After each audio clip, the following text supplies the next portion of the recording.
Welcome to September Unmuted. I am Rachel Moore and I am behind. I am late, y'all. Usually I'm trying to get this out to your inboxes and the general cosmos of videos by about the 20th of each month, and I am behind. But I'm here. I'll explain to you quickly why I was late. I was in the midst of the busiest 2 weeks of the year. I had a client retreat in Munich, and then I had the next week I had Content Marketing World, where I was there as a mentor with my awesome mentee, Jeannie. I see you. And that was the last 2 weeks of my life. So that is why I'm behind, and now I'm here. But all that is much ado and behind us now. Let us dig into the three primary topics for this month's Unmuted. First up, we're going to start off with podcasting. And I'm going to describe to you what you need for any time you're going to be on video. Now, I'm talking to you right now. If you are someone who has ever appeared on a webinar that involved webcams being turned on, if you've ever been a guest on a podcast or even a host on a podcast, if you've ever in any way, shape, or form been on a stage in public, and what I'm specifically referring to is you might be talking or you might not be talking for the whole duration. What I propose and what I want each of you to develop, if you are in any way in any kind of these situations, is resting broadcast face. Now, we've all heard of the other face, resting bitch face. Let's just say it out loud. And perhaps some of us have resting bitch face. I think I have resting bitch face on occasion, I'm sure, because, there are times where you're not caring what your expression says. A lot of times it's probably while we're scrolling on our phones.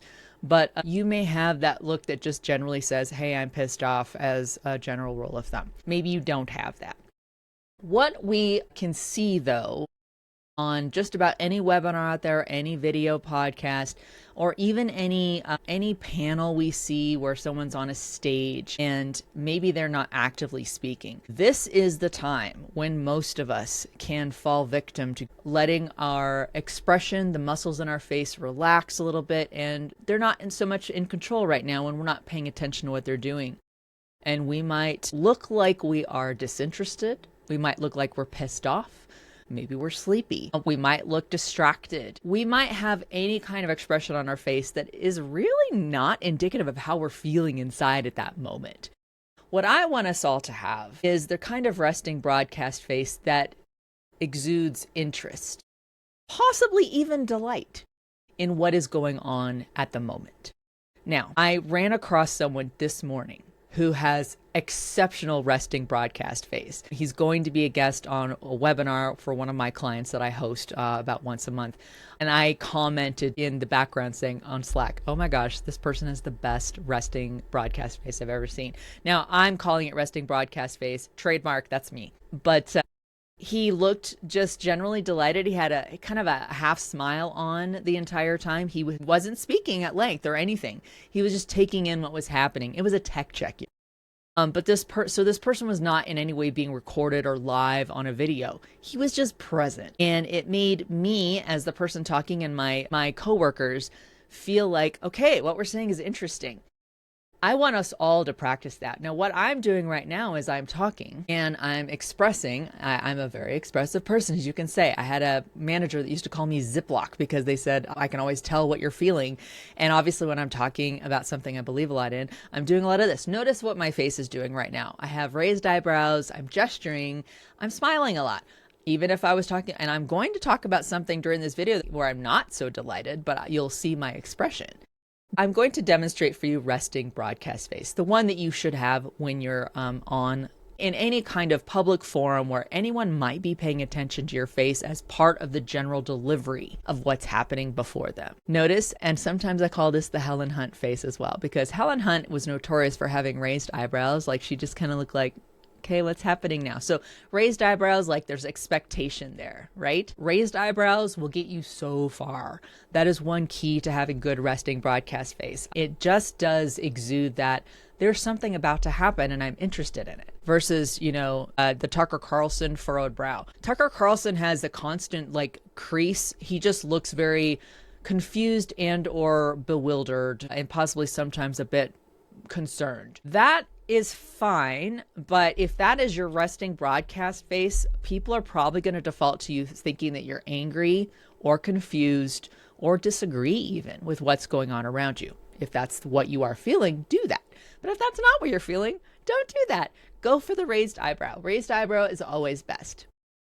The next one might be a little difficult. And I want to emphasize the fact I've had braces twice in my life. My teeth this is after braces when I was a teenager, and I've had Invisalign later in life, and they're still not perfect. So I've had work done.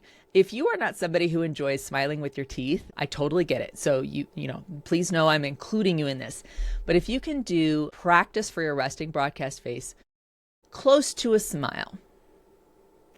Doesn't have to be a big smile. It could just be kind of like, so watch, here's my raised eyebrow with just a slight smile.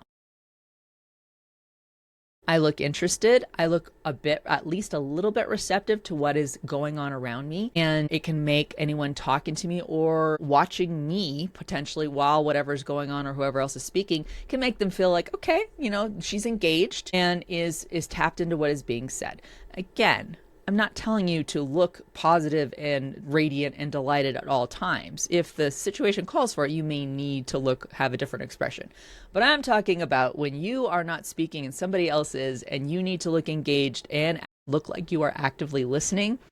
The raised eyebrow, the slight smile is great. And the other third component of this, and this mostly relates to webcam, is looking into the camera. Now, right now, I am letting you know that there is a camera that is above my monitor, and I'm looking at it right now and pointing at it. I'm now pointing, and I'm using my peripheral right down here, lower, and it's about 6 inches lower than my webcam, is my monitor, where I can see what is happening as I'm on the webcam. But notice that I'm keeping eye contact with my webcam and not with that monitor. Now you can see the difference when I'm looking at those different places. I'm going to challenge you, if you're watching this, and if you're listening, try to watch it, because then you'll know what I'm talking about. But I'm challenging each of you to maintain eye contact with that webcam. Now, if you're in person at an event, on a stage perhaps, it's going to be very crucial that you're either looking at whoever's on stage with you as they're talking or looking at the audience. Yes, look at that audience. Even if they're sitting out there doing like, oh, I'm on my phone, somebody out in that audience is watching what's going on. Make eye contact with them. They're going to feel super engaged. Be like, hey, I connected with you on stage. That's cool. So do that. Those are the 3 precepts of the resting broadcast face, trademarked by yours truly, Rachel Moore of But Wait, There's More. Please practice your resting broadcast face. Be the person who delights your host, who delights your co-panelists or co-guests, because they really honestly feel like, wow, I feel like you're happy to be here. You're listening to what I'm saying. And anyone watching this is going to also want to mirror that delight, perhaps with their own expression. So that is your podcasting tip for this month's September Unmuted. Next, let's move on to the topic of trust. Oh my goodness. This one came out this month and it was all happening last week. So again, today is September 24th. Let me recap what has happened in the last week.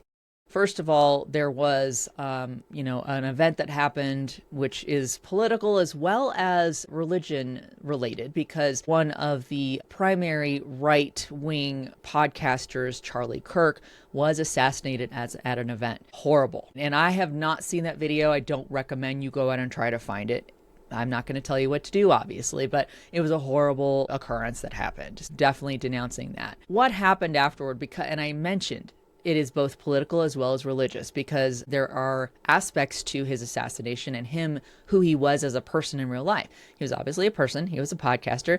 He aligned with right or Republican viewpoints, but he also proclaimed himself to be a man of faith, of Christian faith. So there's a lot of reaction going on out there in the wake of his death, of his assassination, that relate to politics as well as religion. As happens with literally anything out there that is in the zeitgeist, commentary online and on broadcast occurred. And Jimmy Kimmel, I don't watch Jimmy Kimmel, by the way. I watch a very few people online, but Jimmy Kimmel's not someone I watch. I want to leave that out there. But he, as just about anybody else out there, had comments, did an opening monologue. And you can go look at those and listen to those comments.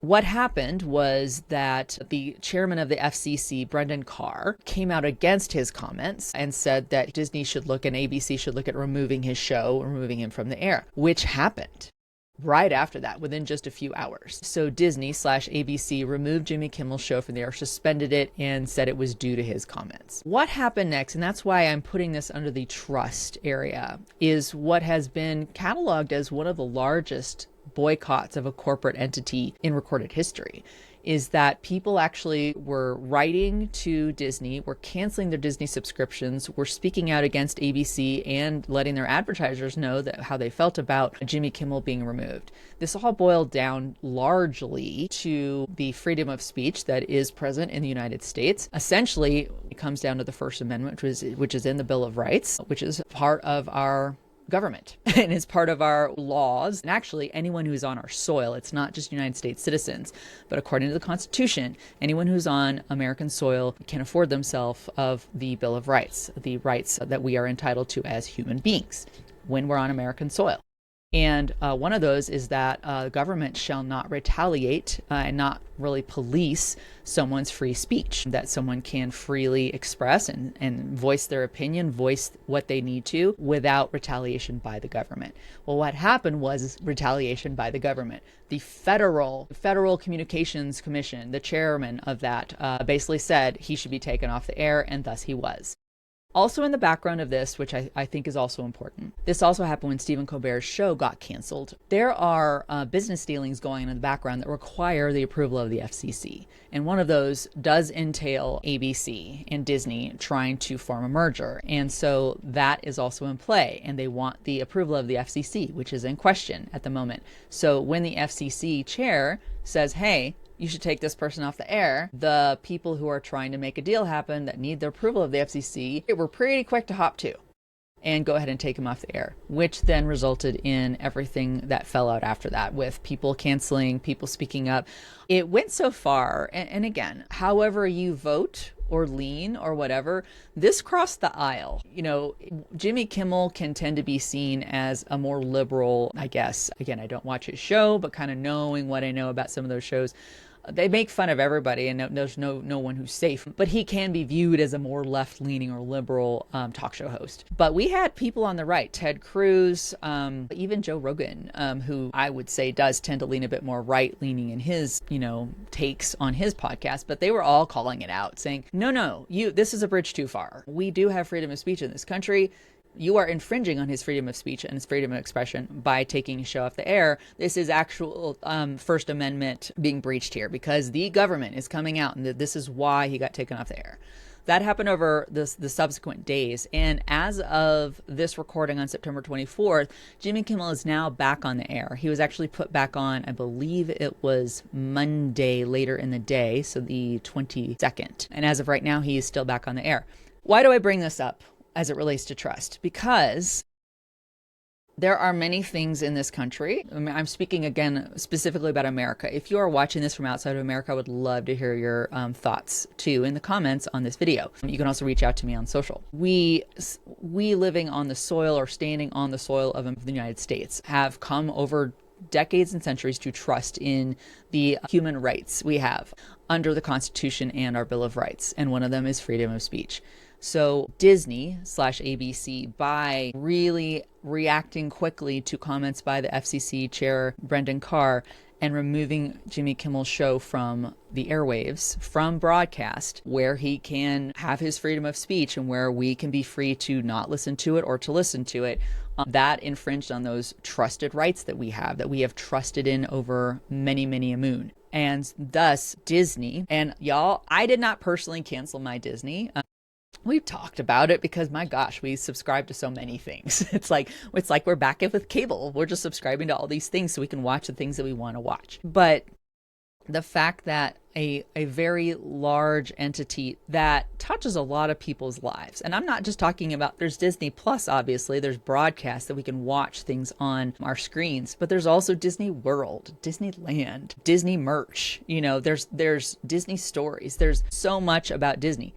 And that includes Star Wars. Oh my gosh, Marvel. There's all these different franchises out there and studios that live under Disney, and it does touch quite a lot of people. So they received a lot of backlash. Basically, many people basically said, you've lost my trust. I'm supposed to have this right, and so is he. And frankly, and this is where I'm going to get into my own opinion, but based on the rights that we have, Charlie Kirk, this all goes back to, was on record for promoting freedom of speech, exercised his freedom of speech. And I've heard many people who followed him and had reactions about his assassination emphasize that freedom of speech was a main tenet of his approach, of his debates he would have on college campuses. Freedom of speech, freedom of speech. Well, that goes both ways. That goes all ways. And so we can't say, oh, well, we're so proud that he, used his freedom of speech. But meanwhile, nope, Jimmy Kimmel, you don't get freedom of speech because it just happens to be stuff we don't agree with. Again, I welcome your comments. I welcome your reactions. I would love to hear what you think about it. But what I'm focusing on here is that Disney had and ABC had an opportunity. They missed it, in my opinion. Again, there were all these factors going on, including financial, about different business decisions they want to have approved by the FCC.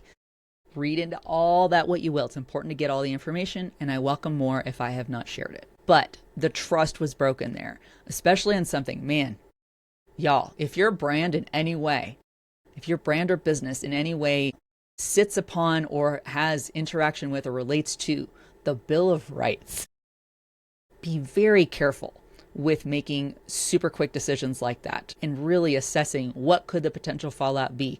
I think Disney and ABC learned that the consumer power out there was way more on the side of freedom of speech and freedom of expression and the Bill of Rights than it was to say, yes, please shut up this one person. They know what could be next.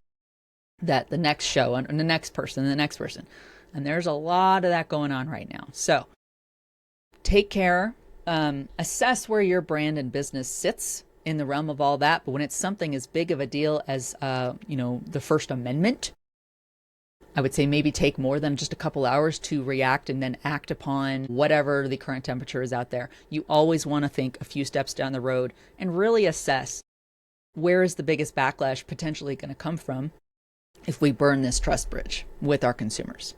All right. So that, my friends, is the trust segment. That was a bit of a doozy. I'm really curious to see what y'all think about that. Finally, in the final segment of this month's Unmuted, we're going to talk about marketing and how important it is to provide frictionless navigation.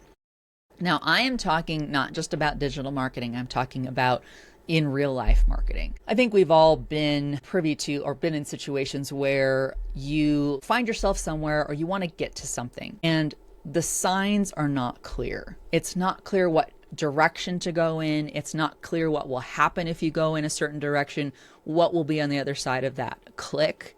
Where will you wind up if you walk through a door, if you walk past this sign or follow a particular sign or pathway. We all want to be certain, for the most part, of what's going to happen next. Unless we're like in an escape room. I mean, that's something where you're like, oh my God, I'm going to be excited and surprised by mysteries. What I'm speaking of, ran into a situation where there was a venue where there was an event happening. There's actually two events happening at the same time. An event was happening on the upper floor and a separate event was happening on the bottom floor. Now, there were all kinds of signs that were indicating what was happening on the second floor of this venue. And those signs were also on the first floor. If you're walking up to a venue and there's two different events happening and you're going to one of those events, but you see mostly signage for the second event, it might be a little bit confusing to say, hey, is the first event, the thing I'm going to, is that even here right now?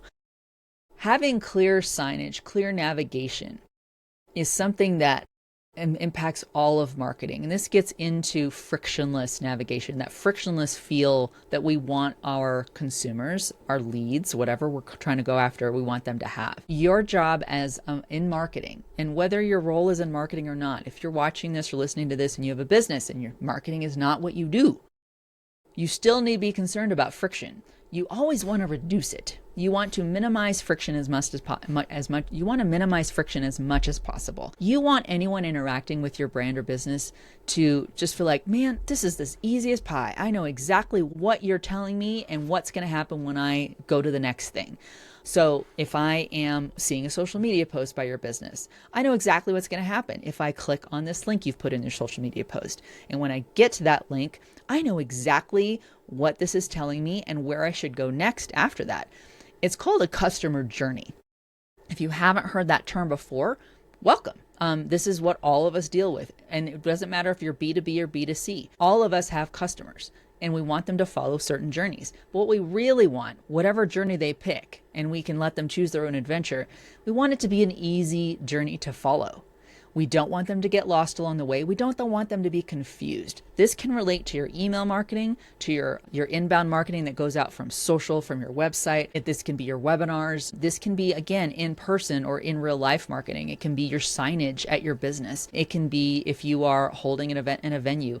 It can be if you're advertising anywhere. You're putting up a billboard. You're putting a commercial somewhere out there. You are recording an audio only, maybe advertisement for a podcast. You always want it to be super clear.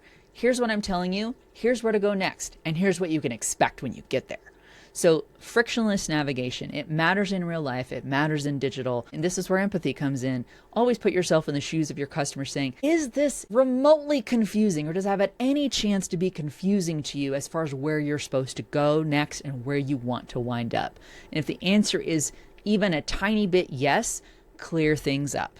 Make that navigation frictionless. Make it as easy as possible for them to get to where you want them to go. I know some of this sounds like a no-brainer, but hey, we all got to use our brains, and even my brain can miss things sometimes. So those are just some really good, solid lessons about podcasting, trust, and marketing that I hope you can take away with you. That is it for September's Unmuted. Again, thank you for putting up with me being a little bit delayed on that, but hopefully it's useful to you. Please don't forget to subscribe to this newsletter. This goes out via an email to inboxes, and you can get it to your inbox so you don't miss it. You can also subscribe to the But Wait, There's More YouTube channel where this lands every month. Please drop a comment on this video, by the way. This is a newsreel. It's intended to be watched, but it's also intended to start dialogue and get your comments, get your questions. Would love to see those, would love to answer them. Keep it civil, folks. I know we skated a little bit into, religion and politics. The two things you're supposed to avoid like the plague, especially if you're like at a family event or, Thanksgiving or whatever, which is coming up soon. But let's talk about it. Let's talk about how it relates to trust for your brand and your business. Also, feel free to find a new favorite podcast on the But Wait, There's More YouTube channel. We've got a few building into our podcast network, or check out our website, butwaitthere'smore.com. Great to see you all again. Thanks for bearing with me. I'll be on time next month since my biggest 2 weeks of the year is over. I hope you enjoyed this. I hope you found it useful. If you did, if you think someone else found it useful, please subscribe and share it. Would love that. And let me know what you'd like me to cover on next month's Unmuted for October. Have a great one, everyone.